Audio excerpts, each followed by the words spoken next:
In our news bulletin for this evening, a ban on Unnga exports will start this week until further notice. Government decides that public servants' 4-day work week will continue for the next 6 months. New police are concerned about the misuse of firearms during incidents at the end of last year. Niue's membership to the World Intellectual Property Organization spells hope for the protection of local and traditional knowledge. A ban on Unnga exports is ready to be enforced this week as part of temporary measures to conserve stock on the island. The Department of Agriculture, Forestry and Fisheries made the announcement 2 weeks ago, and the decision has received mixed reactions, especially from Niueans living abroad.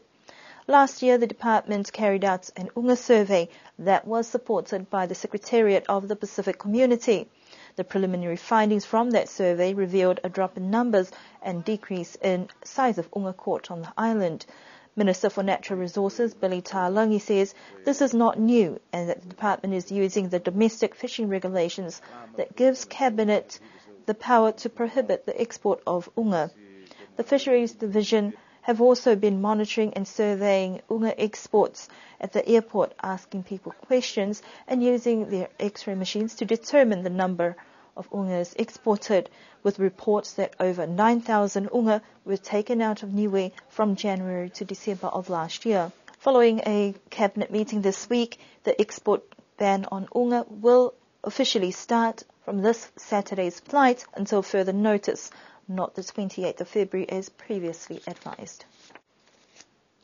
Government has decided to continue the 4-day work week for public servants for another 6 months following a review carried out last year. The 4-day work week was implemented in 2014 to address population issues and the various community obligations of public servants. The move was to enable public servants to plan better, utilize resources, and maximize efficiency. A survey conducted during the review of the 4-day work week and its effects on the public and private sector, new Public Service Commissioner Atapana Siakimotu said that they had submitted 2 options to Cabinet based on the results from that survey, but the Commission's stance was to support the 4-day work week. The Commission also approached the Chamber of Commerce for views whether there had been any adverse impacts to businesses because of the 4-day work week, and the indication from Chamber was that there was not much of a change. Staffing issues in departments, especially with shift workers, was also one area they have also been looking at, but the general feedback has been that there is a desire to continue with the 4-day work week, and that will be reviewed in 6 months' time. New police have expressed disappointment over incidents that occurred towards the end of last year regarding the misuse of firearms. The department confirmed that there were 2 separate incidents where they had to remove the firearms from 2 firearm owners. In addition, charges have been laid with those involved and expected to appear before the next local court sitting. Chief of Police Tony Edwards says that these incidents occur because of the lack of thought before action, where matters escalate, sometimes beyond their control. We really can't stop what people do, but we can put measures in place. Now, our policies with firearms, especially those misusing the use of firearms, we've really have strict rules in regards to firearms, usage of firearms, and especially if someone is misusing them. And yes, we did have a couple of firearm incidents, and I'm quite sorry about it. I'm quite disappointed that people are not thinking before they do things, and it's time and time again whatever it is, I'm always on radio telling people that think before you do things, because the consequences that come after it, sometimes I'd say that it's not worth it, that they do things without thinking. So we do have strict rules around the usage of firearm, and we continue as a department to enforce those policies that we have.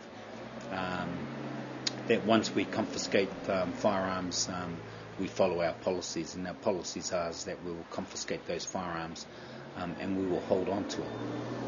We will review in any case, but depending on the serious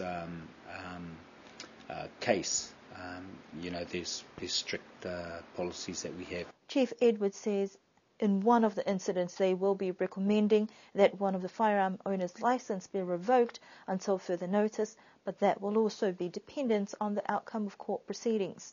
Niue police are prepared to enforce and use the necessary legislation to ensure the safety of the community. Niue's membership to the World Intellectual Property Organization has been accepted, much to the delight of traditional knowledge campaigners on the island. The government of Niue put forward its application to be part of this organization on the 8th of October last year. The WIPO is the Global Forum for Intellectual Property Services, Policy, Information and Cooperation. Intellectual property refers to the creations of the mind, such as inventions, literary and artistic works, designs and symbols, names and images used in commerce. Director for Taonga Niue, Moira Initama, said that this latest development is a milestone for the department after years of lobbying for the recognition of traditional knowledge, expression of culture and the heritage at the core of what is Taonga Niue. She says gaining membership is but the first step forward, and now they need to raise awareness and understanding of what intellectual property rights means and how Niue can benefit from this. However, in moving forward the agenda, there needs to be a specific authority to work on policy guidelines that will protect the intellectual property of Niue. And those are our news stories for this evening. We do hope that you can join us again for our next news bulletin on Tuesday next week.